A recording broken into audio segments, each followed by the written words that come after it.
Bismillahirrahmanirrahim. Assalamualaikum warahmatullahi wabarakatuh. Alhamdulillah, wassalatu wassalamu ala rasulillah. Segala puji bagi Allah subhanahu wa ta'ala, juga salawat dan taslim Muhammad sallallahu alaihi wasallam. Masih melanjutkan Umar dan beberapa poin yang berhubungan dengan beliau sebelum membahas masalah meninggal dan mati syahidnya radhiyallahu anhu. Beliau juga punya kisah berhubungan dengan masalah mendidik diri beliau dan juga pemimpin-pemimpin yang biasa beliau atau yang sudah beliau tunjuk. Satu waktu pernah Umar bin Khattab memiliki anak yang bajunya sobek kemudian ditambal. Pada saat ditambal baju tersebut, keesokan harinya robek lagi, ditambal lagi yang kedua kalinya, sampai terdiri baju tersebut dari beberapa kali tambalan. Teman-teman anak Umar ini mengolok-olok anak Umar. Anak Amir Mukminin bajunya sobek, anak Amir Mukminin bajunya ditambal. Sampai anak Umar bin Khattab ini menangis pulang dan berkata kepada ayahnya, "Wahai ayahku, masih anak-anak, masih kecil. Teman-temanku mengolok-olok aku karena bajuku ditambal. Bisakah ayah belikan aku baju?" Kata ayahnya, "Kalau sekarang," kata Umar radhiyallahu anhu, "kalau sekarang saya nggak punya uang, wahai anakku, untuk beli baju. Bayangkan untuk beli baju berapa dirham aja nggak pegang uang pada saat itu." Radhiyallahu anhu. Beliau mengatakan, "Tapi aku akan coba mengirim surat kepada penjaga Baitul Mal." Ditulislah surat oleh Umar bin Khattab kepada penjaga Baitul Mal waktu itu dan dikatakan, "Saya meminta secara pribadi, bukan kebutuhan negara, agar Anda meminjamkan saya uang untuk membelikan baju buat anak saya yang akan saya bayar bulan depan di gaji nanti. Ada gajinya Umar bin Khattab, saya akan ambil gaji, di gaji saya dipotong." Lalu waktu sampai surat tersebut di tangan penjaga Baitul Mal, kita perhatikan di sini bagaimana penjaga Baitul Mal juga ini orang yang beriman. Dia membalas surat Umar bin Khattab dan mengatakan, "Wahai Amir Mukminin, kalau saya pinjamkan kepada Anda uang ini, apakah Anda punya jaminan masih bisa hidup sampai bulan depan sehingga Anda bisa membayarnya?" Perhatikan ini dialog antara atau surat antara seorang pemimpin yang menunjuk pegawainya dan pegawai menulis seperti itu. Waktu tiba surat penjaga Baitul Mal kepada Umar bin Khattab, Umar bin Khattab pun menangis sambil berkata kepada, atau dalam kalimatnya yang masyhur, "Segala puji bagi Allah yang telah memberikan kepada saya orang-orang yang seperti ini." Lalu beliau berkata kepada anaknya, "Wahai anakku, bersabarlah. Kalau ayahmu ini masih hidup sampai bulan depan dan menerima gaji, maka pasti saya akan memberikan kamu baju." Ini sebuah pelajaran yang besar dari Umar radhiyallahu anhu, dan kita lihat dari awal kisah tadi beberapa jam kita jelaskan, hampir semua yang berhubungan dengan beliau itu pelajaran demi pelajaran. Hidupnya dipenuhi dengan kisah-kisah yang luar biasa, yang menjadi ibrah, yang menjadi pelajaran. Dan beliau sudah mendahului kita semua dengan kemuliaannya. 1400 tahun lebih sekarang Umar bin Khattab sudah meninggal, kita masih bisa terkesan, kita masih bisa terkesimak, kita bisa mengambil pelajaran dari kejadian-kejadian di zaman beliau, bahkan menjadi hukum-hukum fikih yang dilakukan oleh seluruh umat Islam. Sebagaimana tadi kita jelaskan dalam beberapa poin, bagaimana Umar bin Khattab menjadikan keputusannya sebagai hukum di jalan Allah Subhanahu wa taala. Umar bin Khattab radhiyallahu anhu sangat tegas dalam agama Allah ini. Tidak main-main kalau memang hal itu perlu ketegasan. Dalam sebuah kisah pernah ada seorang Yahudi dengan munafik. Yang munafik ini hutang dari orang Yahudi. Kemudian tiba masa si Yahudi menagih dari munafik bilang, "Gak ada uang kamu sama saya."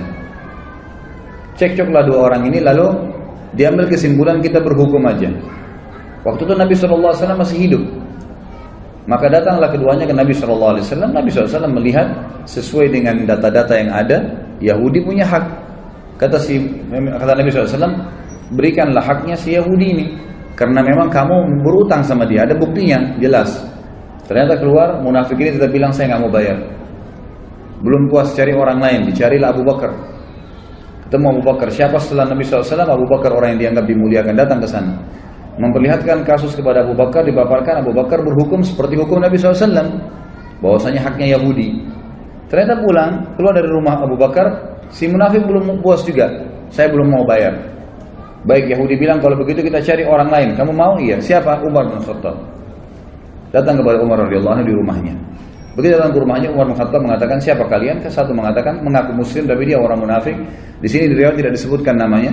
Kemudian yang satu juga Yahudi. Lalu Umar bertanya, ada apa dengan kalian? Dia bilang, ini Yahudi bilang ini si fulan utang dengan saya tapi nggak mau bayar dan tidak mau akui.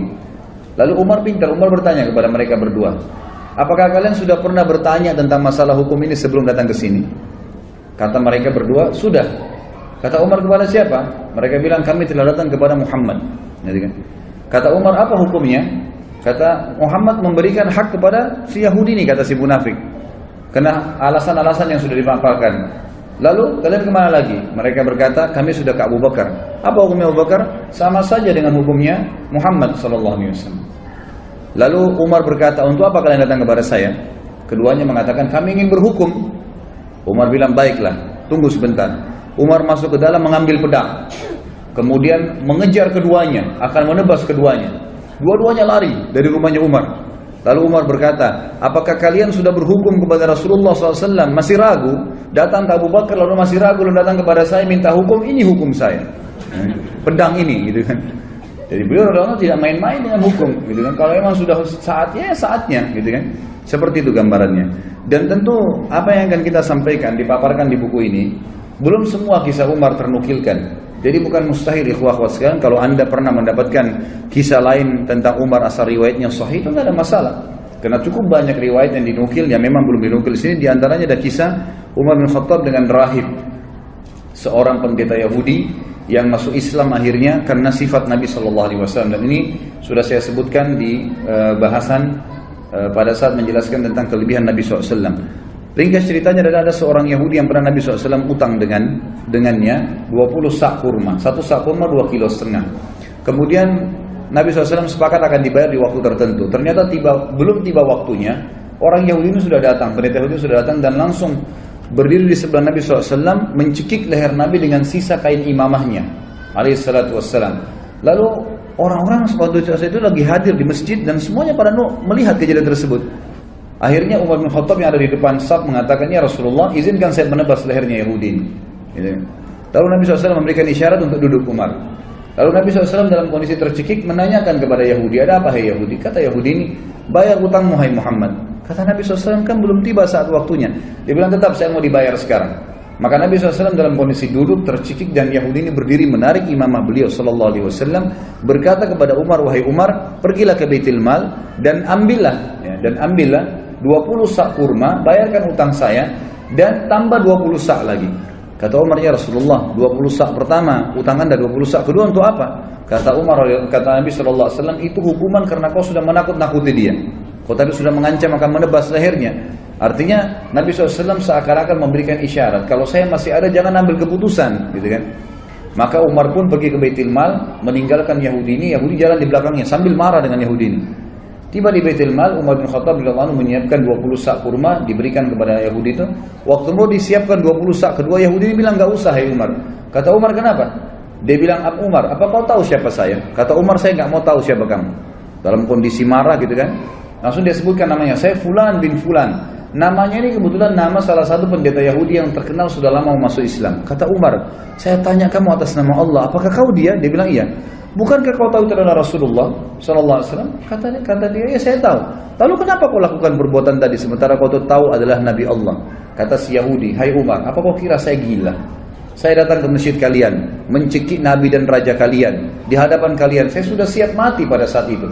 Karena saya ingin membuktikan satu hal dari Muhammad yang belum saya temukan padanya.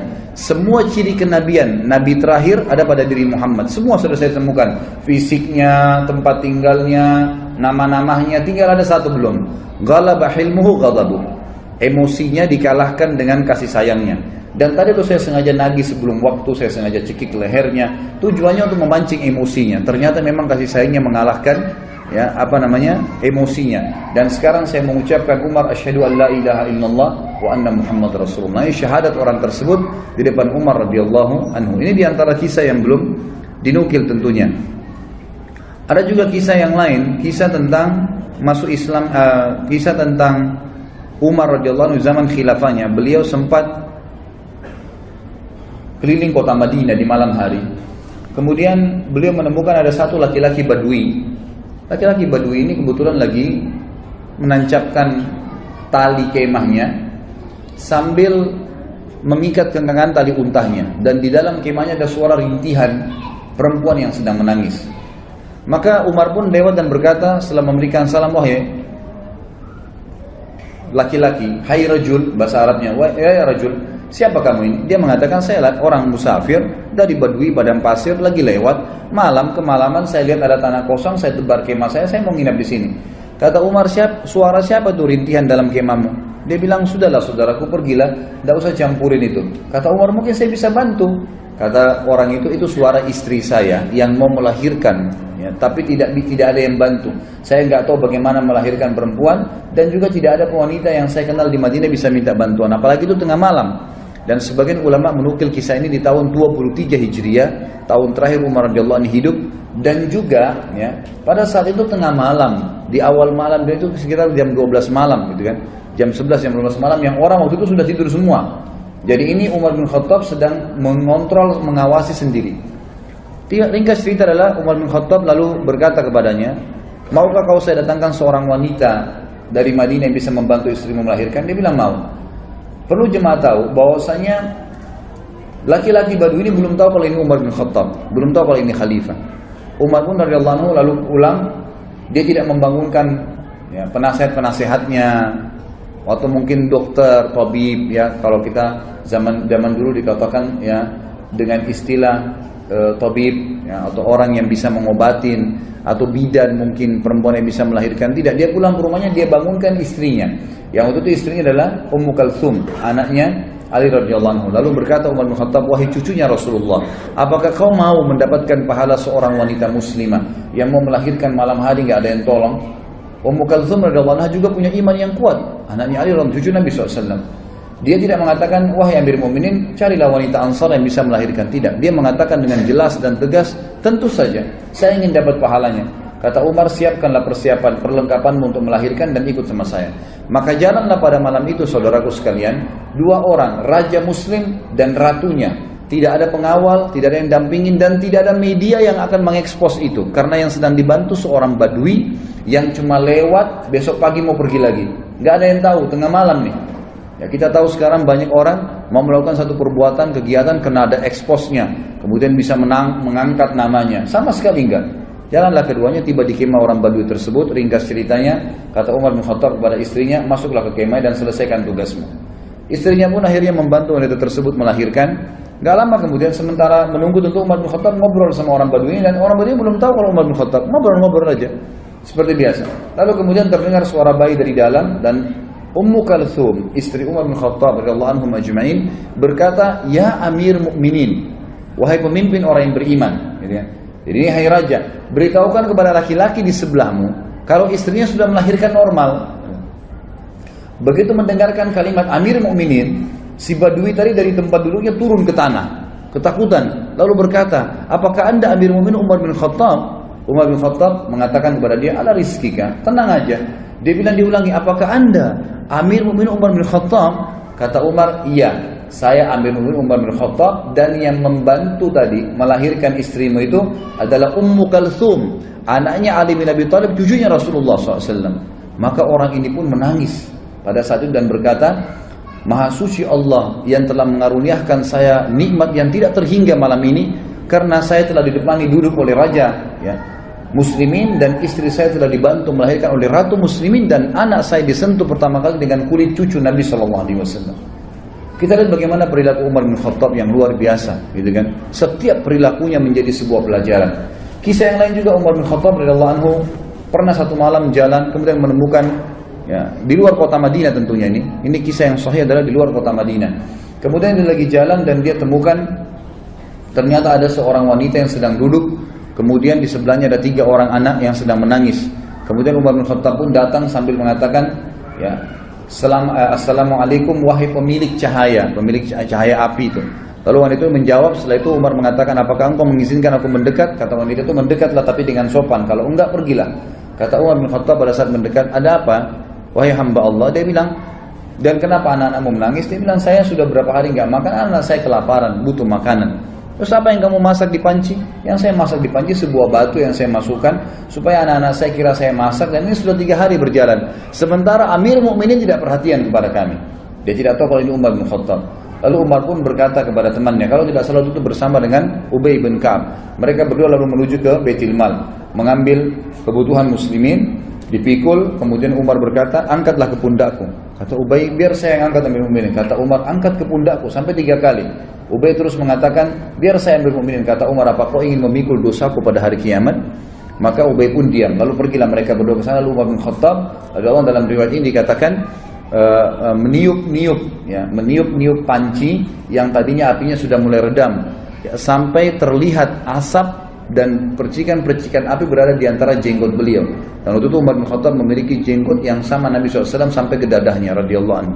Kemudian beliau meniup di tengah malam, seorang raja meniup api panci untuk memasakkan masyarakatnya. Setelah terbakar api tersebut, lalu Umar bin Khattab mengatakan kepada ibu tersebut, taburilah gandum di atas air. Lalu Umar yang mengaduknya. Terus diaduk sampai menjadi kental, menjadi makanan. Ditaruhlah garam, ditaruhlah segala kebutuhannya. Kemudian setelah itu diberikanlah makan oleh Umar bin Khattab. Dikatakan, berikan saya nampan, dikasih nampan, ditumpah. Kemudian diberikan makan anak-anak tersebut sampai semua kenyang. Setelah kenyang, kata Umar, ambillah ini semua. Lalu ibu tersebut berkata, sungguh demi Allah kau lebih baik daripada Amir Mukminin. Dia tidak tahu kalau ini Umar bin Khattab. Kata Umar, janganlah berkata begitu wahai ibu. Kalau kau satu waktu bertemu dengan Amir Mukminin, kau pasti akan menemukan saya ada di sana, gitu kan? Hanya begitu saja. Lalu Umar bin Khattab memegang tangan Ubay, sama-sama keluar.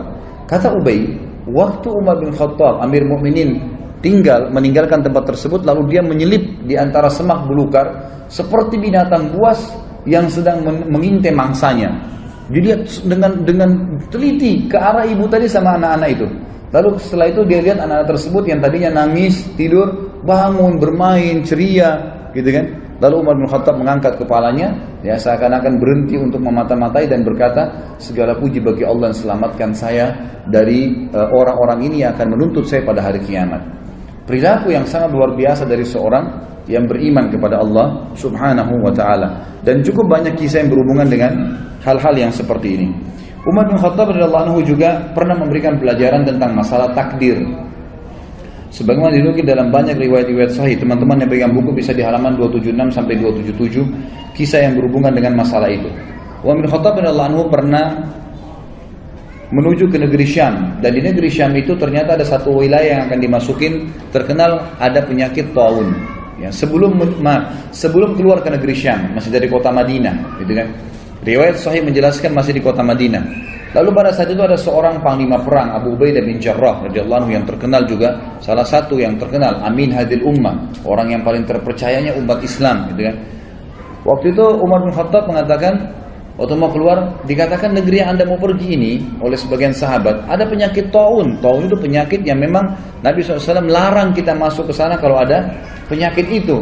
Dan kalau kita sedang ada di satu lokasi yang ada penyakit itu, maka otomatis kita dilarang keluar. Ini khilaf di antara ulama tentang masalah bahasa Indonesia atau penyakit ini. Ada yang mengatakan kusta, ada yang mengatakan menyebutkan beberapa jenis penyakit, tapi saya tidak terlintas sekarang nama-namanya. Ringkas cerita adalah Umar bin Khattab mengatakan, kalau begitu kita urunkan niat dulu, jangan dulu pergi. Lalu Abu Ubaidah radhiyallahu anhu datang mengatakan, wahai Amir Mukminin, apakah Anda lari dari takdirnya Allah? Kata Umar bin Khattab, saya lari dari takdir Allah ke takdir Allah yang lain. Nah, jadi maksudnya di sini, selama masih berhubungan dengan perilaku seorang hamba, perilaku pilihan, makan atau tidak, minum atau tidak, tidur atau tidak, keluar atau tidak, semua itu adalah pilihan ikhtiar, gitu kan? Kalau kita mau keluar ternyata khawatir ada gelap, badai, hujan, panaskah, kita lalu memilih lebih di rumah, berarti kita sedang memilih takdir Allah yang lain. Itu maksud Umar radhiyallahu anhu, kan gitu. Maka Umar mengatakan, saya lari dari takdir Allah kepada takdir Allah yang lain. Lalu Umar berkata, wahai Abu Ubaidah, seandainya yang mengucapkan itu bukan kamu, artinya masa kamu yang bisa mengucapkan seperti itu sementara kamu ini adalah orang yang paling terkenal, gitu kan? Lalu akhirnya Umar bin Khattab pun membiarkan. Dalam riwayat yang lain Abu Ubaidah mengatakan, baiklah saya yang akan pergi ke sana. Maka dia pun berangkat. Umar bin Khattab sempat memeluk Abu Ubaidah, mengetahui ini pasti akhir hidupnya, gitu kan? Pergilah mereka pada saat itu. Yang dalam riwayat ini, tapi riwayat ini mengatakan Abu Ubaidah nggak jadi keluar, tetap aja di Madinah, dan akhirnya ditunggulah berita. Umar terus menyebarkan berita. Siapa yang punya berita tentang taun, penyakit taun dari Nabi SAW? Abdurrahman ibn Auf, sahabat Nabi yang lain radhiyallahu anhu, sempat waktu itu tersibukkan dengan beberapa kegiatan. Lalu pada saat dengar orang lagi ngumpul bersama Umar bin Khattab, dia pun datang lalu mengatakan, saya memiliki kabar dari Nabi SAW. Ya, dan ini riwayat disebutkan dalam riwayat Bukhari tentang kisah ini. Dia mengatakan, aku mendengarkan Nabi SAW bersabda, idza sami'tum bihi bi ardin fala tuqaddimu alaihi, wa idza waqa'a bi ardin wa antum biha fala takhruju firaran minhum. Jika kalian mendengarkan taun terjadi di satu daerah, maka kalian jangan ke sana. Dan jika kalian bila itu terjadi pada satu kaum, sedangkan kalian berada di dalamnya, maka kalian jangan keluar darinya atau menghindarinya. Maka Umar pun akhirnya bertahmid, mengatakan, alhamdulillah, segala puji bagi Allah yang telah membantu aku untuk mengambil keputusan yang tepat. Juga Bapak Ibu sekalian, ada kisah yang menarik tentang, atau syubhat seringkali kalau Anda baca buku sejarah, Anda temukan tentang, ada sering ahli-ahli sejarah Islam juga menulis buku yang mereka mengatakan Umar bin Khattab tidak menyenangi Khalid bin Walid. Tidak menyenangi Khalid bin Walid. Terbukti Umar bin Khattab melenserkannya dari jabatannya sebagai pimpinan perang. Penulis buku ingin meluruskan masalah itu. Beliau mengatakan ini pemahaman yang salah. Umar bin Khattab mencopot Khalid bin Walid dari jabatannya bukan karena Umar membencinya. Ya, nanti akan beliau letakkan bukti. Tetapi Umar bin Khattab sendiri menyebutkan dalam riwayat, ya ini disebutkan dalam Tarikh At-Tabari, ya, disebutkan oleh penulis buku menukil dari situ ya. Beliau mengatakan Umar sempat berkata, sesungguhnya aku tidak mencopot Khalid karena kemarahan atau pengkhianatan, tapi orang-orang telah terfitnah olehnya. Aku khawatir mereka akan disandarkan kepadanya. Maksudnya nanti orang-orang menganggap Khalid bin Walid telah jadi penyebab menang perang, jadi fitnah, orang sudah tidak bergantung lagi sama Allah. Maka aku copot gara-gara itu. Dalam riwayat lain dijelaskan bahwasanya pernah terdengar oleh Umar bin Khattab Khalid bin Walid ini berkhianat. Beritanya begitu di harta rampasan perang. Lalu Umar bin Khattab dari Madinah mengutus Bilal. Perlu ikhwah dan akhwat sekalian tahu, teman-teman tahu, bahwasanya Khalid bin Walid ini dulu pimpinan, ya, tuan, sayyid di Mekah, gitu kan. Dan Bilal adalah seorang budaknya Umayyah bin Khalaf. Ya. Jadi dulu kondisinya tuh secara kejiwaan, ya, orang walaupun sudah masuk Islam, Bilal masih merasa Khalid bin Walid ini dulu tuan, gitu kan, terkenal. Merasa Khalid bin Walid ini dulu tuan, gitu kan, terkenal. Bila Umar ingin menghilangkan perasaan itu dari Bilal dan juga ingin mendidik kaum muslimin tentang sebuah poin penting, tidak ada fanatisme dalam Islam. Maka Umar radhiyallahu anhu mengutus Bilal, mengatakan, wahai Bilal, pergilah ke pasukan muslimin yang dipimpin oleh Khalid bin Walid. Lalu bacakan suratku ini di Khalid, pada Khalid, sementara Khalid kamu suruh tidur di tanah dan kamu letakkan telapak kakimu di pipinya. Ini perintah yang memang berat gitu ya, bagi Bilal berat dan satu perilaku yang aneh gitu, tapi dilakukanlah. Bilal patuh, Bilal mengatakan baiklah Amir Mu'minin. Tiba di sana, Bilal datang kepada Khalid bin Walid, masuk dalam kemah, bicara baik-baik, wahai Khalid, Amir Mu'minin memerintahkan saya seperti ini. Bagaimana pendapatmu? Saya harus memanggilmu dengan suara keras dari luar kemah, saya menyuruh kamu meletakkan pipimu di tanah, lalu saya letakkan telapak kakiku di atas pipimu, baru saya bacakan surat ini. Khalid bin Walid waktu itu memang lagi diuji juga imannya. Dia mengatakan, wahai Bilal, kita sudah masuk Islam, lupakanlah masa jahiliyah, lakukan apa yang Amir Mu'minin perintahkan. Maka Bilal pun keluar dari kemah, lalu teriak dari luar mengatakan, wahai Khalid ibn Walid, keluar, gitu kan? Begitu keluar, letakkanlah pipimu di tanah dan aku akan letakkan telapak kakiku di pipimu sebagai perintah dari Amir Mu'minin. Semua pasukan lihat. Di pasukan ini banyak orang-orang Quraisy yang tahu kedudukannya Bilal dulu, yang tahu kedudukannya Khalid bin Walid dulu. Ini tuan, ini budak, bekas budak, gitu kan? Lalu Khalid bin Walid mengatakan, letakkanlah kakimu hai Bilal dan jangan ragu. Dan tidak pula ada yang marah dengan Bilal. Semua orang diam. Bilal pun meletakkan kakinya di atas pipinya Khalid bin Walid yang lagi diletakkan di tanah, lalu membaca suratnya Amir Mu'minin Umar. Umar berkata, ini itu surat dari Amir Mu'minin kepada pimpinan perang Khalid bin Walid. Telah sampai berita kepada saya bahwasanya kau berkhianat dalam masalah ghanimah, harta rampasan perang. Kalau benar, maka beristighfarlah, bertobat sama Allah, dan saya lenserkan kamu dari jabatanmu. Kalau tidak benar, maka kau mengatakan tidak benar, sementara Bilal masih menginjak pipimu, gitu kan? Dan saya akan tetap mencopot kau dari kepemimpinan, tetap kau berperang tapi bukan lagi pemimpin, agar tidak ada fitnah yang kena di tengah-tengah muslimin. Maka Khalid bin Walid dalam kondisi terinjak pipinya mengatakan itu tidak benar. Sudah selesai Bilal menyampaikan berita tersebut, tapi dia tetap dicopot dari jabatannya. Tapi di sini kita bisa lihat bagaimana ya Umar bin Khattab radhiyallahu anhu sangat tegas gitu kan. Tapi bukan berarti beliau benci Khalid bin Walid. Terbukti pada saat beliau meninggal dunia atau akan meninggal dunia, sempat Umar bin Khattab berkata, seandainya Abu Ubaidah masih hidup, karena Abu Ubaidah tadi sudah mati ya, dalam beberapa riwayat waktu dia pergi ke tempat yang ada taun, maka aku akan mengangkatnya menjadi penggantiku. Sebab kalau aku ditanya oleh Rabbku hari kiamat, kenapa engkau memilih Abu Ubaidah, aku akan mengatakan bahwasanya aku mendengar hamba dan kekasihmu Muhammad sallallahu alaihi wasallam bersabda, likulli ummatin amin wa aminu hadhil ummah Abu Ubaidah bin Jarrah. Setiap umat memiliki orang kepercayaan, dan orang kepercayaan umat ini adalah Abu Ubaidah bin Jarrah. Kalau seandainya Khalid bin Walid masih hidup, ini kata Umar bin Khattab, ini saksi bahasan kita, kemudian pasti aku akan mengangkatnya untuk menjadi penerusku.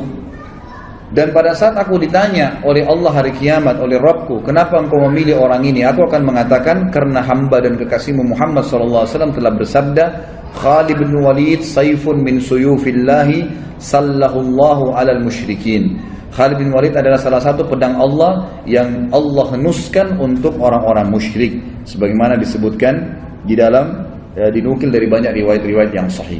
Bagi riwayat ini, kata menurut penulis ya, ini membantah tentang banyaknya isu yang salah tentang pencopotan Khalid bin Walid dari masalah kepemimpinan.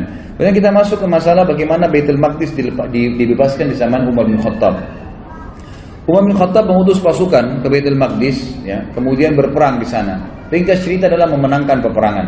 Lalu penjaga Baitul Maqdis, salah satu pendeta Nasrani waktu itu, tidak mau memberikan kunci kecuali kepada pemimpin muslimin.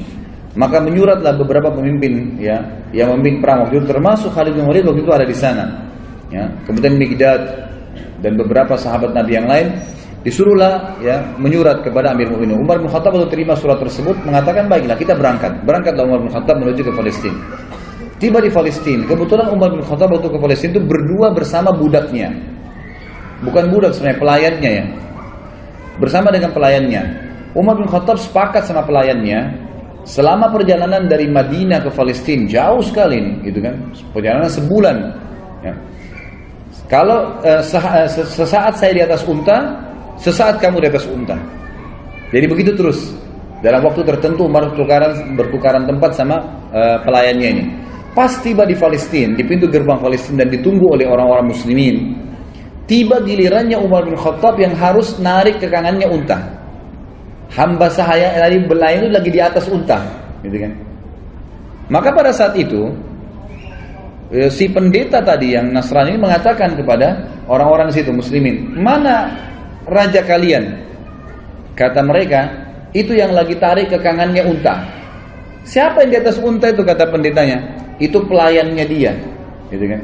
Lalu kata pendeta ini, orang inilah yang telah disebutkan dalam Injil akan menerima kunci Baitul Maqdis.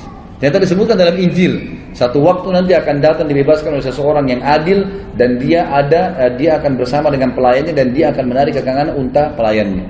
Sampai seperti itu. Dan pada saat itu pendeta ini tambah kagum lagi karena 4 orang pimpinan perang Khalid bin Umar bin Khattab waktu itu menyambut Umar dengan baju yang bagus-bagus. Kudanya juga dihiasi dengan bagus. Waktu mereka mendekat mau salaman sama Umar gitu kan, mau turun dari kudanya, Umar bilang jangan turun dulu. Dari mana kalian dapat pakaian-pakaian ini?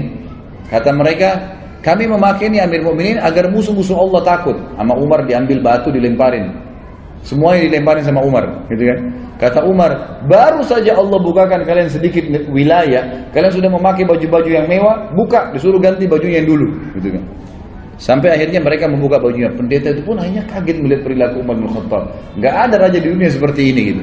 Nah ini diantara hal yang terjadi di Baitul Maqdis, dan beliau sempat masuk di Baitul Maqdis.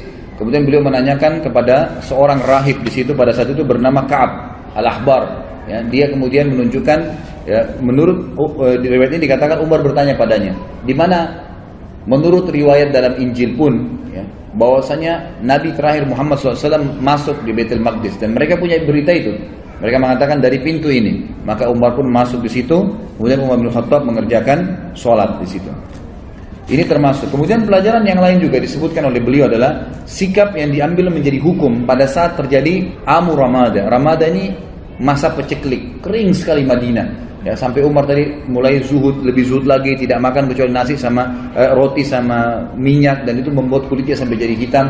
Tapi ada sebuah pelajaran. Waktu itu Umar bin Khattab mengumpulkan masyarakat Madinah, kemudian mengajak mereka sholat istisqa.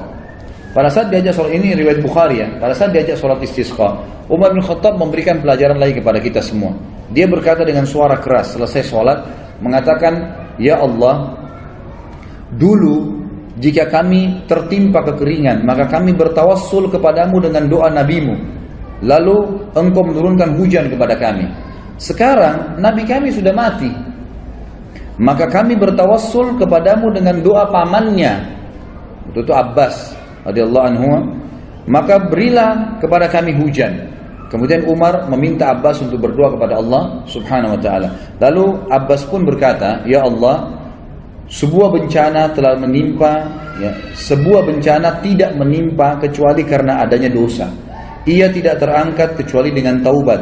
Orang-orang memintaku menghadap kepadamu karena kedudukanku di sisi nabimu Muhammad SAW. Ini adalah tangan-tangan kami terangkat kepadamu dengan dosa-dosa, sedangkan ubun-ubun kami kepadamu dengan taubat. Turunkanlah hujan buat kami. Maka tiba-tiba mendung dan turunlah hujan dengan lebat. Tapi ulama mengatakan dari riwayat ini diambil pelajaran besar, bahwasanya ya Umar bin Khattab ingin menitik beratkan tidak boleh lagi bertawassul dengan Nabi SAW sementara beliau sudah mati. Ya, seperti banyak orang sekarang bertawassul gitu kan dengan Nabi SAW. Kalau beliau masih hidup lain, tapi kalau sudah mati orang soleh, Nabi tidak boleh lagi dijadikan sebagai perantara. Allah alam. Ini disebutkan dalam riwayat Bukhari dalam kitab Istisqa. Kemudian kita masuk ke masalah bagaimana berpisahnya dengan Umar radhiyallahu anhu, artinya kematian beliau, gitu kan. Ditulis oleh penulis ini dikatakan saatnya untuk berpisah. Ya. Umar bin Khattab sering kali berdoa, disebutkan dalam riwayat Bukhari.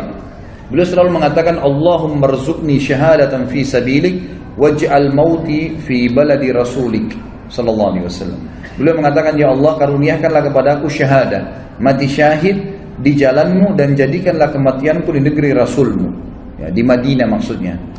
Maka pada saat itu Hafsah berkata, wahai ayahku, bagaimana bisa Allah menyatukan keduanya? Anda ingin mati syahid, tapi mati syahidnya di kota Nabi. Sementara waktu itu Madinah menjadi ibu kota Islam yang sangat kuat, mustahil bisa diserang udah. Pasukan Islam sudah menyebar kemana-mana, Persia sudah runtuh, sebagian besar wilayah Romawi sudah runtuh, jauh sekali orang-orang kalau mau menyerang Madinah. Bukan seperti di zaman Nabi SAW yang masih dekat, orang Mekah, suku-suku Arab masih ada yang belum masuk Islam. Ini sudah habis semuanya gitu kan. Maka Umar mengatakan, ya'ti bihallah insya Allah akan datangkan kalau Allah mau. Ternyata betul, ya, beranjak daripada kisah ini, beranjak daripada doa ini, maka ada sebuah ya, kisah yang harus diketahui, bahwasanya Mughirah ibn Syu'bah radhiyallahu anhu, salah satu waktu itu gubernur yang ditunjuk oleh Umar bin Khattab di Irak, dalam sanad yang sahih, menulis surat kepada Umar bin Khattab mengatakan, wahai Amir Mukminin, saya memiliki seorang budak. Budak ini bernama Abu Lu'lu, gitu, orang Majusi. Orang ini mahir, bisa buat senjata, bisa buat pedang, bisa buat perisai, bisa buat macam-macam. Bahkan dia bisa membuat alat yang untuk mengalirkan air. Orangnya pintar sekali.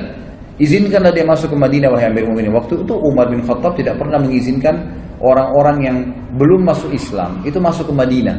Kalau sudah masuk Islam lain. Kalau belum masuk, itu belum masuk Islam, gitu kan? Dimasukkan untuk membantu muslimin agar bermanfaat. Nah, Umar bin Khattab menolak awalnya. Kedua, Mughirah bin Syu'bah terus mendesak sampai akhirnya Umar bin Khattab izinkan. Waktu itu Mughirah bin Syu'bah meminta bayaran dari budaknya ini setiap hari kalau nggak salah 100 dirham pembayaran dari hasil kerjanya, gitu kan? Maka dia pun datang Abu Lu'lu kepada Umar mengatakan, wahai Amir Mukminin, ini Mughirah menyiksa saya. Banyak yang diminta 100 dirham, padahal ini kecil untuk hasil dia. Kata Umar, 100 dirham kecil dari pendapatan kamu yang kamu lakukan. Begitu banyak pendapatan yang didapatkan, bisa masuk sampai ribuan dirham dalam sehari. Maka itu kecil sekali. Dia pun akhirnya jengkel dengan Umar bin Khattab dan ini awal masalah. Maka dia pun akhirnya setiap kali ketemu Umar marah, kesannya kayak marah gitu. Ya, kenapa Umar bin Khattab tidak membela dia? Lalu satu waktu Umar lagi lewat dan berkata, apa yang kamu lakukan? Dia mengatakan, saya sedang mempersiapkan sesuatu, wahai Amir Mu'minin, untuk anda yang umat Islam tidak akan lupakan, gitu kan? Orang-orang tidak paham waktu itu. Lalu Umar bin Khattab berkata kepada orang sekitarnya, kayaknya hamba saya ini sedang mengancam saya. Dia berusaha untuk membunuh saya. Ternyata akhirnya dia membuat pisau khusus yang sangat kuat dan bermata dua. Dia pun akhirnya pada saat Umar bin Khattab masuk ke masjid, waktu itu menjelang sholat duhur, dan dia pun menyelip masuk di saf, dan baru saja Umar bin Khattab takbir sudah ditusuk oleh Abu Lu'lu'. Begitu ditusuk, orang-orang tidak tahu, terutama di sisi kanan kiri masjid. Tidak ada yang tahu. Yang tahu cuma di belakang ya Umar bin Khattab, dan itu adalah Abu Musa al-Ash'ari radhiyallahu majma'in. Lalu kemudian Umar bin Khattab tertusuk dan sempat terdengar suara mengatakan, Umar mengatakan, aku telah dibunuh oleh anjingnya Majus, maksudnya si Abu Lu'lu' itu.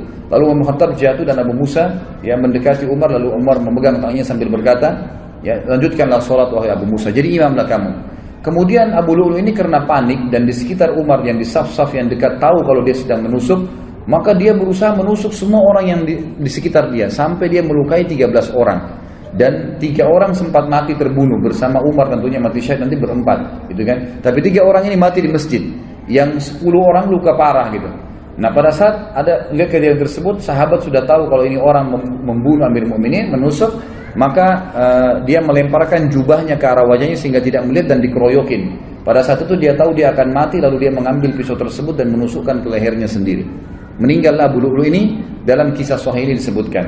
Dan ini yang luar biasanya, semoga Allah berikan hidayah ya. Kita tetap masih mendoakan. Di Iran sekarang ini dibangun sebuah kuburan, dinamakan kuburannya Abu Lu'lu'. Ya, dan dianggap Abu Lu'lu' seorang pahlawan orang-orang Syiah itu karena berhasil membunuh Umar bin Khattab radhiyallahu anhu. Ini luar biasa. Ya, pembunuh Amir Mu'minin yang terkenal dengan kesolehannya, jaminan surga dari Nabi SAW, berapa banyak hadis yang kita sebutkan. Lalu mereka bangga, dan pernah saya punya cuplikannya dalam bahasa Arab. Mereka melantunkan bahasa Arab, orang-orang Persia itu mengatakan, artinya begini, ya Allah bangkitkanlah kami bersama pejuang Abu Lu'lu' di hari kiamat, na'udzubillah, berarti termasuk bersama-sama di neraka gitu, karena berhasil membunuh Umar yang mereka anggap orang kafir. Ini berbahaya sekali, subhanallah gitu. Jadi begitu kisahnya. Maka Umar pun akhirnya sakit parah pada saat itu. Kisahnya panjang lebar, saya ringkaskan. Umar pun akhirnya sakit parah pada saat itu. Kemudian Umar bin Khattab berkata kepada Abu Musa al-Ash'ari, coba lihat siapa yang menusuk saya. Waktu itu mereka belum tahu, masih simpang siur beritanya gitu kan. Sahabat-sahabat di kiri kanan saf masih mengatakan subhanallah, subhanallah. Mereka nggak tahu karena suara Umar tiba-tiba hilang gitu. Maka pada saat itulah Abu Musa meninjau mengatakan, yang membunuh anda adalah budaknya Mughirah bin Syu'bah, Abu Lu'lu'. Maka Umar pun mengatakan semoga Allah membunuhnya. Kata Abu Musa, sudah mati Amir Mu'minin, dia bunuh dirinya sendiri. Lalu kemudian Umar bin Khattab ternyata tusukannya sangat keras. Dari belakang di sisi kanan perut itu saking tajamnya pisau itu dan tebal gitu kan, sehingga pada saat ditusuk dan memang dia niat membunuh, ditusuk sampai tembus ke depan perutnya Umar radhiyallahu anhu. Dari lubang, dari belakang sampai ke depan. Dan pada saat itu beberapa sahabat dan tabi'in sempat membawakan minuman kepada Umar bin Khattab. Ada yang membawa air kismis, ada yang membawa juga susu unta. Dan pada saat diminum, maka keluar dari sisi lubang perutnya. Dan dipanggil pada saat itu ada seorang tabib yang jelas sekali ya mengetahui masalah dan mengatakan kayaknya Amir Mu'minin sudah tidak tertolong lagi. Tidak tertolong lagi. Umar pun mengatakan, dan ini pelajaran-pelajaran yang kita bisa ambil luar biasa ya. Subhanallah, setiap orang yang dekat dengan Allah sebelum meninggal dunia, kita dengar kisah Abu Bakar yang lalu, ini kisah Umar, nanti kita dengar juga kisah Uthman, kisah Ali, sahabat-sahabat yang mulia ini yang dekat sama Allah. Sebelum meninggal, Allah kayak berikan isyarat mereka akan meninggal. Ya. Jadi mereka sempat mengembalikan amanah, mereka sempat memberikan wasiat, mereka masih sempat menasihati, mereka masih sempat menunjuk khalifah setelahnya. Banyak hal yang dilakukan, gitu kan? Termasuk Umar bin Khattab. Umar bin Khattab akhirnya berbicara, kalau saya mati, gitu kan, maka kuburkanlah saya, ya. Dan mintalah, dipanggil Abdullah bin Umar, mintalah kepada Ummul Mukminin Aisyah, minta kepada Aisyah agar Aisyah mengizinkan aku dikuburkan bersama 2 sahabatku, Rasulullah SAW dan Abu Bakar. Maka Abdullah bin Umar pun mengatakan, saya masuk. ke rumah Aisyah dan mengatakan, wahai Amir Mukminin, Umar mengirim salam dan meminta izin untuk dikubur. Aisyah pun menangis mendengar berita Umar, lalu berkata, semestinya aku berharap itu tempatku, aku dikuburkan di situ, tapi aku akan izinkan untuknya. Waktu kembali Abdullah bin Umar kepada ayahnya Umar bin Khattab radhiyallahu anhu ajma'in, Umar berkata waktu disampaikan, apa beritamu? Abdullah bin Umar mengatakan, Ummul Mukminin mengizinkan. Kata Umar, segala puji bagi Allah yang menerima doa ini. Tapi pada saat saya sudah jadi jenazah, jadi sudah tahu kalau mau mati, sebelum saya dimasukkan ke dalam rumah Aisyah, tetap minta izin dulu. Kalau Aisyah mengizinkan Ummul Mukminin, kuburkan saya bersama Abu Bakar dan Rasulullah SAW. Tapi kalau tidak, kuburkan saya di pemakaman kaum muslimin umumnya, gitu kan? Begitu penyampaiannya. Pada saat Umar bin Khattab lagi sakit keras, ada beberapa kejadian penting yang kita bisa ambil pelajaran juga. Yang pertama adalah sempat Umar bin Khattab pingsan. Waktu itu di sebelah Umar yang paling dekat adalah Abbas, paman Nabi SAW radhiyallahu anhu, dan juga Ali bin Abi Thalib yang waktu itu mertuanya Umar bin Khattab, dan juga sahabat dekatnya Umar bin Khattab radhiyallahu anhu. Dan ini pelajaran besar sekali yang kita bisa ambil. Ahli sunnah wal jamaah meyakini Ali dan sahabat-sahabat Nabi semuanya mulia. Tidak pernah kita mencaci maki mereka, gitu kan? Beda dengan kaum Syiah yang terus-menerus mencaci maki sahabat. Ini berbahaya sekali, gitu. Ini bisa sampai pada tingkat kekufuran mereka, apalagi mengkafirkan sahabat. Sabda Nabi SAW, siapa yang mengatakan kufur kepada saudaranya Muslim, maka itu akan kembali kepada salah satu di antara mereka, siapa yang lebih berhak, ya, pengucapnya atau penerimanya. Gitu kan? Jadi tidak mungkin ketemu antara sahabat dengan orang biasa. Tentu saja orang biasa yang terkena dalam masalah ini. Ali berkata, ya, pada saat itu Umar pingsan. Terdengar azan. Lalu Abbas berkata, bagaimana nih kepada Ali? Amir Mukminin lagi pingsan. Kata Ali, ada rahasianya.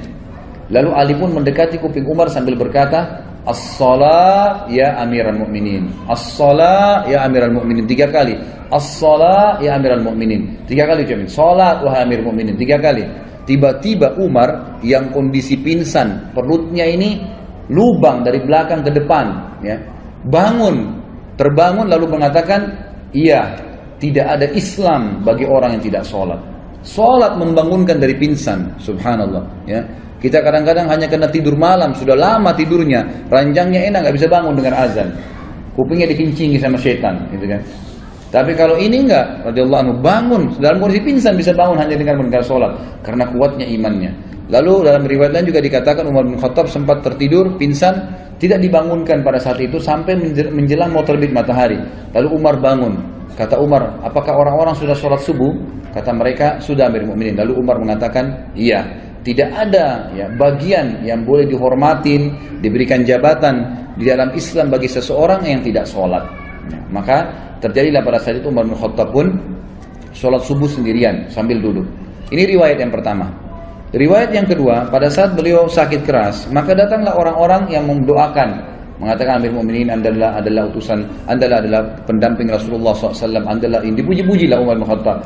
Selalu menepis, jangan katakan itu, terus begitu. Sampai ada seorang anak laki-laki berkata, wahai Amir Mukminin, bergembiralah dengan berita gembira dari Allah kepadamu, persahabatanmu dengan Rasulullah SAW, itu sudah satu nilai. Perjuanganmu, ya, perjuanganmu dalam Islam yang telah engkau ketahui. Kemudian engkau memimpin dengan adil, kemudian engkau meraih syahadah, mati syahid sekarang. Lalu Umar menjawab, aku berharap semua itu tidak ada sambutannya denganku. Artinya jangan sampai aku merasa bangga dengan itu.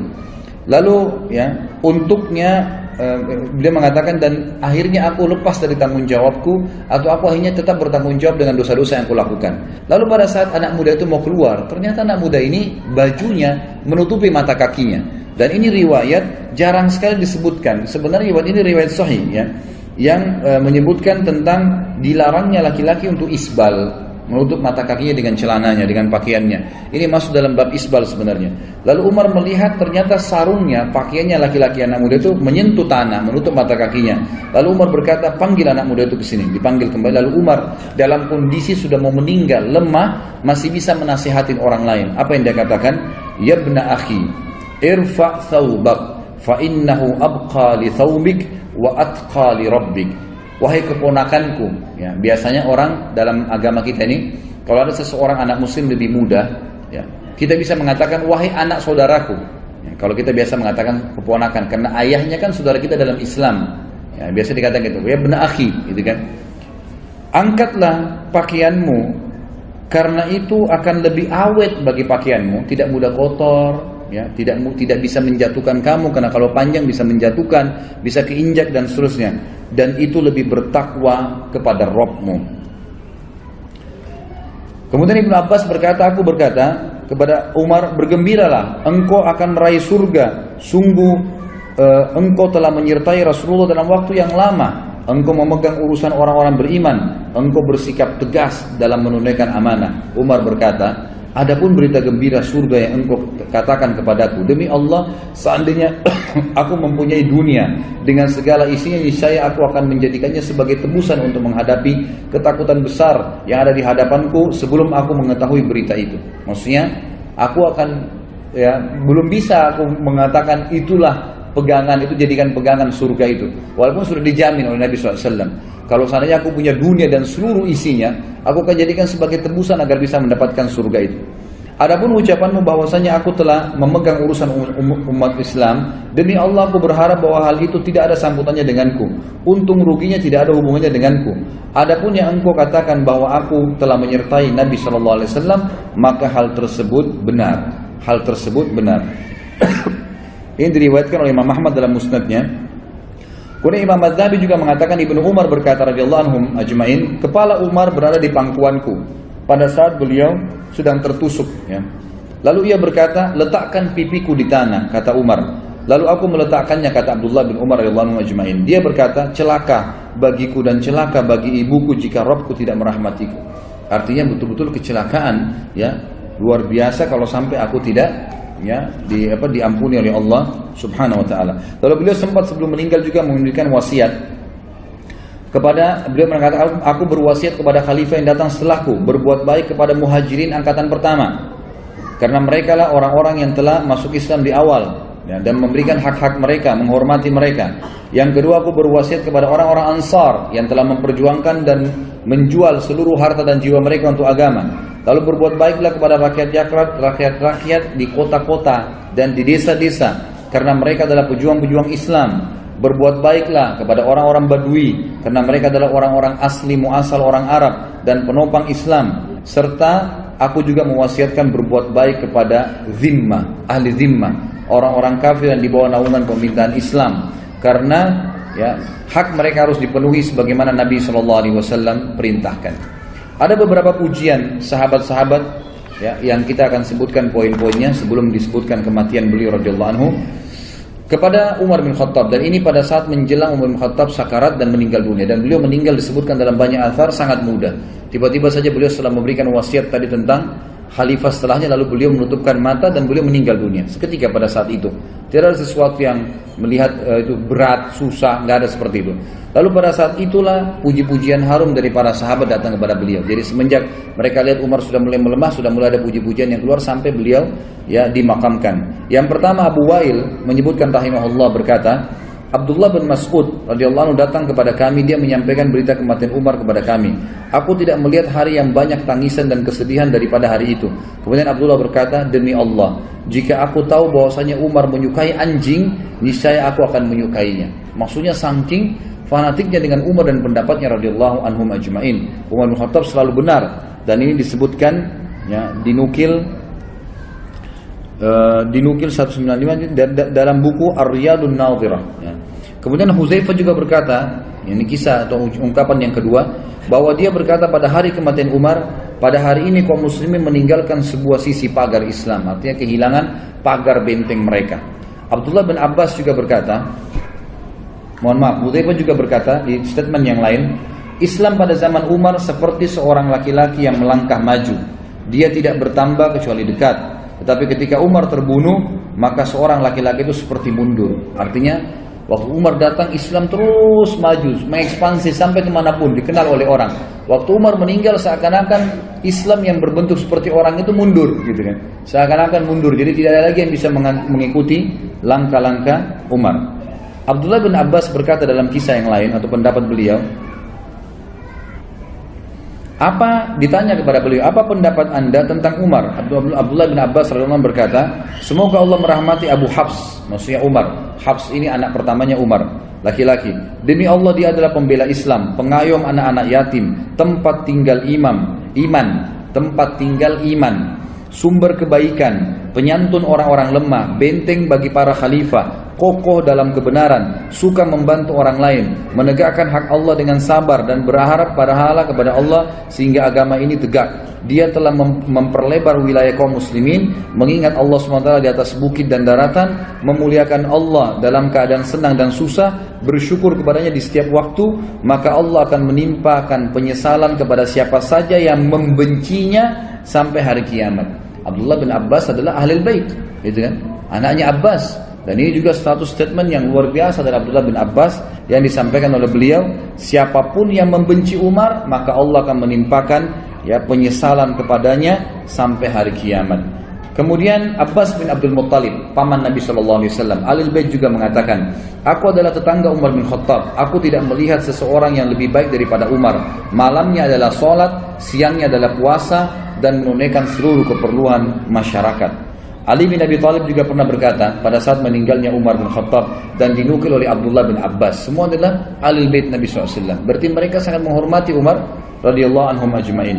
Ali berdoa, berkata, Ali mendoakan Umar agar Allah merahmatinya. Kata Abdullah bin Abbas, dia berkata, engkau tidak meninggalkan seseorang di mana aku lebih menyukai bertemu Allah dengan amalan seperti amalanmu, hai Umar. Demi Allah, aku sudah mengira bahwasanya Allah akan menjadikanmu bersama sahabatmu, karena aku sering mendengarkan Nabi SAW bersabda, "Zahabtu ana wa Abu Bakar wa Umar, wa dakhaltu ana wa Abu Bakar wa Umar, wa kharajtu ana wa Abu Bakar wa Umar." Aku sering mendengar, kata Ali radhiyallahu anhu ajma'in, Nabi SAW bersabda, aku pergi bersama Abu Bakar dan Umar, aku masuk bersama Abu Bakar dan Umar, dan aku keluar bersama Abu Bakar dan Umar. Jadi ini jelas statement Ali radhiyallahu anhu mengatakan wajar kalau kamu dikubur bersama Nabi SAW dan Abu Bakar. Abdullah bin Abbas juga berkata, perbanyaklah mengingat Umar, karena jika kalian mengingatnya, niscaya kalian akan mengingat keadilan. Jika kalian mengingat keadilan, niscaya kalian akan mengingat Allah tabaraka wa ta'ala. Jadi ini statement yang sangat luar biasa. Dan seperti kita tahu ikhwan dan akhwat sekalian, sampai sekarang subhanallah, kita pada saat dari tadi kita mengisahkan Umar, saya yakin berapa persen pun itu jumlahnya, ya kalau memang Allah mudahkan sampai full, alhamdulillah, bisa semaksimal mungkin 90-100% kita bisa mengambil pelajaran, sangat baik. Berapa persen pun tadi waktu kita dengarkan kisahnya, yang terlintas adalah seorang sosok yang sangat kuat, tegar, dari orang yang tidak baik menjadi orang yang sangat baik, dari orang yang akhirnya orang yang jadi pemimpin dan menjadi orang yang sangat adil dalam pemimpinannya, orang yang sangat berani, orang yang sangat sayang dengan masyarakatnya, orang yang sangat zuhud, orang yang sangat wara. Banyak sekali kelebihan beliau radhiyallahu anhu. Dan dengan membaca kisah beliau, kita akan bertambah iman. Baru membaca kisahnya, bagaimana dengan dia sendiri yang sudah hidup pada masa itu radhiyallahu anhu. Dan saya tutup ikhwas sekalian, ini tentu tambahan kisah saja. Ini setelah Umar bin Khattab meninggal lalu dikuburkan. Sebelum beliau meninggal, beliau sempat dikatakan oleh beberapa sahabat, tunjuklah wahai Amir Mu'minin siapa yang akan menggantikan anda. Kata Umar radhiyallahu anhu, saya tidak berani menunjuk siapapun kecuali saya harus mengumpulkan 6 orang yang tersisa dari ahli, dari orang yang dijamin masuk surga. Maka kumpulkanlah pada saat itu ada Utsman, Ali, Talha, Zubair, Abdurrahman ibn Auf dan Sa'ad. Dikumpullah 6 orang ini. Lalu kata Umar radhiyallahu anhu, kumpullah mereka ini. Lalu Umar memanggil mereka ke dalam rumahnya Umar. Lalu Umar berkata, ini ada kamar saya. Ini kamar sering saya gunakan untuk kebutuhan muslimin. Berkumpullah kalian di dalam kamar ini dan musyawarahlah agar ada orang di antara kalian yang bisa menggantikan saya setelah saya meninggal. Dan ingat, wahai Abdurrahman, kau jadi pimpinannya. Jangan keluar dari ruangan ini kecuali sudah ada satu khalifah. Kalau enggak, kalian berenam saya penggal lehernya. Umar bin Khattab nunggu depan kamar itu dalam kondisi beliau luka parah nih, gitu kan? Lalu masuklah 6 orang itu bermusyawarah dalam. Di dalam ini subhanallah, ke-6 sahabat ini saling memuji. Yang satu memuji fadilah yang satunya. Rasulullah SAW bersabda tentang kamu begini, tentang kamu begini. Utsman memuji Ali, Ali memuji Talha, Talha memuji Zubair, terus begitu. Sampai hadis-hadis banyak disebutkan tentang fadilah masing-masing. Terakhir terkerucut dari 6 orang, 2 orang, Utsman dan Ali. Dan akhirnya Utsman bin Affan unggul dengan 2 buah hadis. Tentang hadis Allah malaikat malu dengan Utsman, dan juga tentang jaminan Nabi SAW surga kepada Utsman setelah membiayai perang Ushrah. Baik, Akhirnya mereka mengatakan, Utsman kok tidak bisa mengelak. Utsman pun akhirnya mengatakan, baiklah. Keluar dari kamar, Umar tanya, bagaimana keputusan kalian? Kata mereka, kami sudah menunjuk Utsman bin Affan karena kelebihan hadis Nabi SAW tentang dia. Kata Umar, alhamdulillah. Setelah itu Umar pun meninggal dunia. Jadi ini fadilah yang Umar radhiyallahu anhu lakukan. Ada sebuah kisah yang saya tutup dengan kisah ini, sebenarnya tidak berhubungan dengan kematian Umar, tapi saya sempat mendengarkan kisah ini dari salah satu masyayikh, ya, yang beliau sampaikan dalam kasetnya. Saya tambahkan saja. Umar bin Khattab radhiyallahu anhu, beliau sangat senang kalau sudah selesai urusan pemerintahan diurus, beliau sering duduk di masjid dan menunggu kalau ada orang yang mengeluh lagi, atau beliau mendengarkan kisah-kisah unik. Satu waktu ada orang yang datang, dan ini kisah membuat Umar bin Khattab menangis dan tersentuh secara imaniyah. Dan ini juga syekh yang menyampaikan sampai menangis. Saya lihat cuplikan itu, beliau menangis mendengar kisah ini sambil berdoa kepada Allah seperti doanya laki-laki yang akan diceritakan dalam kisah ini. Umar bin Khattab sering kali duduk atau menunggu orang, lalu kemudian dia punya seseorang yang selalu mendampingi dia. Ini tidak disebutkan dalam kisah ini siapa dia. Biasanya Utsman bin Affan atau Abdurrahman bin Auf atau Abdullah bin Abbas. Tiga sahabat ini sering mendampingi Umar radhiyallahu anhu di samping kanan atau kirinya. Lalu masuklah dua orang dalam masjid waktu itu, kembar, persis sama, bajunya sama, ya, semua penampilannya sama, rambutnya, alisnya, kulitnya, tinggi badannya, paras wajah, postur tubuh sama semua, nggak ada bedanya, seperti orang kembar gitu. Tapi kembarnya ini luar biasa uniknya gitu, semua sama. Lalu Umar bertanya kepada orang di sebelahnya, siapa orang ini, dua orang itu? Yang di sebelahnya bilang kepada Umar, itu Amirul Mukminin, ayah sama anaknya. Umar kaget. Umar mengatakan, ayah sama anaknya, seperti seakan-akan saudara kembar. Jadi hampir sama, rambutnya sama-sama, dia masih hitam, masih muda rambutnya si ayah ini gitu. Kondisi fisiknya masih sama dengan anaknya. Lalu Umar yang angkat suara mengatakan, ajaban ma ra'aitul yaum, sungguh mengagumkan apa yang saya lihat hari ini. Lalu mengarahkan pandangan beliau ke ayahnya si anak tadi yang anda jalan di depan. Lalu ayahnya mengatakan, wahai Amir Mukminin, kalau anda mendengar kisah anak saya ini, dia lahir dari rahim ibunya, sementara ibunya di kuburan, anda lebih kaget. Kata Umar, anak ini lahir di kuburan dari ibunya yang sudah mati? Kata ayahnya, iya Amir Mukminin. Begini ceritanya. Umar bilang, ceritakan saya rahimakallah, semoga Allah merahmatimu. Dia bilang, begini cerita Amir Mukminin. Saya waktu ibunya anak ini masih hidup di Madinah, masyarakat Madinah, orang-orang dari Ansar ini. Dia bilang, saya waktu ibunya masih hidup anak ini, sempat waktu hamil pertama, anaknya cuma satu, lagi hamil 3 bulan, ya. Saya kemudian punya hajat, ingin keluar dari kota Madinah, ingin pergi. Dan zaman dulu orang kalau mengadakan perjalanan jemaah sekalian itu menganggap dirinya sudah bisa kembali, bisa enggak. Karena kalau perjalanan bisa dirampok tengah jalan, bisa mati, bisa enggak kembali. Sekarang masih ada, mungkin bisa beli tiket pulang pergi, atau kalau meninggal ada informasi yang sampai ke keluarganya. Zaman dulu enggak. Maka orang kalau sudah pamit mau pergi jihad, mau pergi bisnis, maka itu dianggap oleh keluarganya sudah meninggal. Dia bilang, istri saya pun melarang saya, meminta jangan pergi, ya. Padahal ini saya sudah harus pergi. Maka saya pun mengetahui kalau istri saya ragu karena masalah anaknya. Lalu saya memegang perut istri saya sambil mengatakan, ya Allah, saya mengamanahkan anakku yang ada di rahim atau di perut istriku ini, jagalah ya Allah. Lalu dia bilang, saya pun pergi. Setelah saya pergi, saya kembali 6 atau 7 bulan setelah itu. Jadi pas waktu melahirkan istrinya dia balik. Pada saat saya tiba di rumah saya waktu maghrib, kemudian saya coba ke rumah saya, tidak ada orang. Saya kemudian mendatangi kerabat-kerabat saya terdekat yang ada di Masjid Nabi. Saya tanyakan mana istri saya, mereka bilang istrimu sudah meninggal 2 minggu yang lalu. Sudah meninggal 2 minggu yang lalu.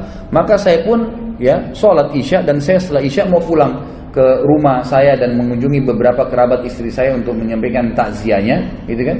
Kemudian saya lewatin Baqi dan saya bilang pada teman-teman saya dan kerabat saya, mana kuburan istri saya? Ditunjuklah. Dia bilang, begitu saya lewat dekat kuburan istri saya, di atas kuburan istri saya ada asap keluar, asap, banyak sekali asap itu.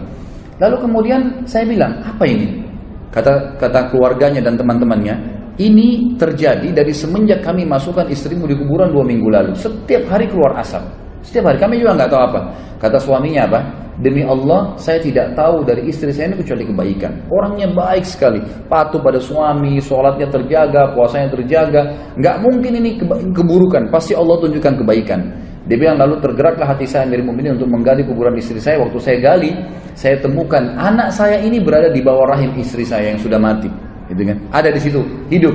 Dan terdengar suara, dia bilang, saya tidak tahu dari mana yang berbunyi, wahai fulan, dipanggil namanya orang ini, wahai fulan, ambillah anakmu yang kau telah jadikan amanah di tangan Allah Subhanahu wa taala.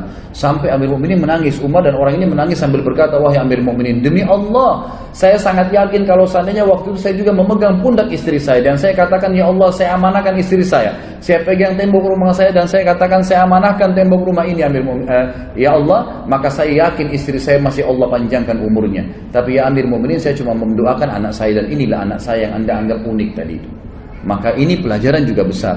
Bagaimana kita bisa ambil bahwasanya orang melibatkan Allah Azza wa Jalla dalam segala kehidupannya, gitu kan? Nah, ini sangat bermanfaat. Selalu berdoa, ya Allah, saya mengamanahkan istri saya, anak saya, diri saya, harta saya, ilmu saya, apa yang saya miliki kepadamu ya Allah. Maka Allah SWT akan menjaganya dengan izin Allah Subhanahu wa taala. Mudah-mudahan apa yang kita bahas tentang Umar Al-Faruq radhiyallahu anhu ini bermanfaat buat kita, dan Allah memberkahi majlis kita ini, dan Allah Subhanahu wa taala menjadikannya sebagai tambahan di dalam timbangan amal kita.